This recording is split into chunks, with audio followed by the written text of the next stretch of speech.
बिस्मिल्लाहिर्रहमानिर्रहीम। अस्सलाम वालेकुम नाज़रीन, आपको बेसिक पाकिस्तानी लाज इन उर्दू के इस चैनल में खुशामदीद। नाज़रीन, इस वीडियो में हम आज दीवानी अदालतों, जिनको हम लोग इंग्लिश में सिविल कोर्ट्स कहते हैं, उनके बारे में थोड़ी सी इन्फॉर्मेशन शेयर करेंगे। नाज़रीन, पिछली वीडियो में मैंने आपको फौजदारी अदालतें, जो क्रिमिनल कोर्ट जिनको कहा जाता है, उनके बारे में आपके साथ थोड़ी सी इन्फॉर्मेशन शेयर की थी। उसका लिंक इंशाल्लाह मैं नीचे दे दूंगा। नाज़रीन, सिविल कोर्ट्स ऑर्डिनेंस मजरिया 1962 के तहत दीवानी मुकदमा की समाअत के लिए मंदीजा झेल अदालतों का क़याम अमल में लाया गया। वो नंबर 1 पे अदालत डिस्ट्रिक्ट जज की अदालत है, दूसरे नंबर पे एडिशनल डिस्ट्रिक्ट जज की अदालत है, तीसरे नंबर पे है सिविल जज की अदालत। उसमें बशमूल सिविल जज दर्जा अव्वल, सिविल जज दर्जा दोम, सिविल जज दर्जा सोम की अदालत है। ज़ाब्ता दीवानी मजरिया 1908 यानी कि सिविल प्रोसीजर कोड की दफा 9 के तहत दीवानी अदालतों को उन तमाम मुकदमा की समाअत का इख्तियार हासिल है जिनका तल्लुक दीवानी तनाज़ात से हो, सिवाय उन मुकदमा के जिनकी समाअत का इख्तियार किसी कानून के तहत दीवानी अदालत को हासिल ना हो। अब दीवानी अदालत का जो इख्तियार है समाअत, वो डिस्कस करेंगे थोड़ा सा यहाँ पर। नाज़रीन, दीवानी अदालतों के इख्तियार समाअत मंदीजा झेल है। नंबर 1 इलाकाई इख्तियार समाअत है, नंबर 2 मालियाती इख्तियार समाअत है।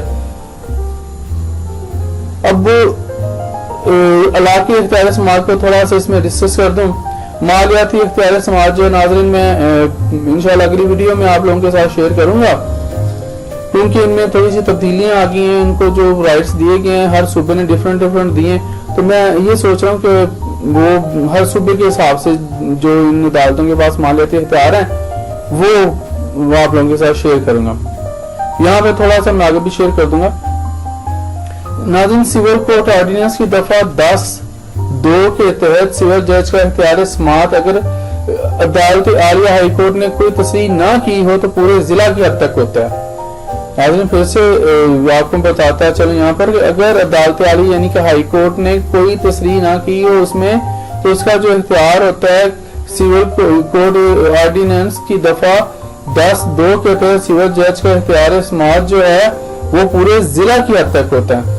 ऐसा कोई भी मुकदमा जो किसी मनकूला या गैर मनकूला जायदाद के कानूनी हक के असूल के बारे में, मसलन तकसीम जायदाद है, जायदाद की फरोख्त है, जायदाद वगैरह की नीलाम वगैरह रहन है, या इस पर किसी बात के हटाने, जायदाद के बारे में कोई तस्फिया करने, अदायगी जो होती है उसके बारे में, तलाफी नुकसान, ये वाले केसेस सिविल कोर्ट्स में चलते हैं। कोई तकमील है मुआहदे वगैरह की, वो लिया जाता है। मुआहदा बैय जो जमीनों से मुतल्लिक होते हैं उनको डिस्कस किया जाता है, उनके केसेस यहाँ पे चलते हैं।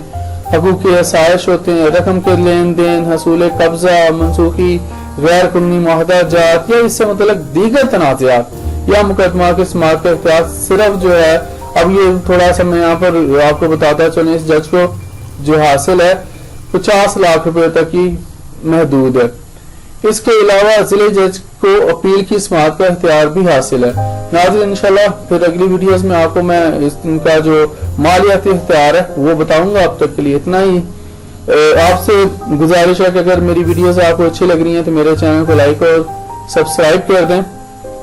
नाज़रीन, अल्लाह ताला से दुआ है कि अल्लाह ताला आपको तमाम खुशियां अता फरमाए और आपका दिन आज का अल्लाह ताला करे खैर वाफियत से गुजरे। अब तक के लिए इतना ही, इजाजत दीजिए।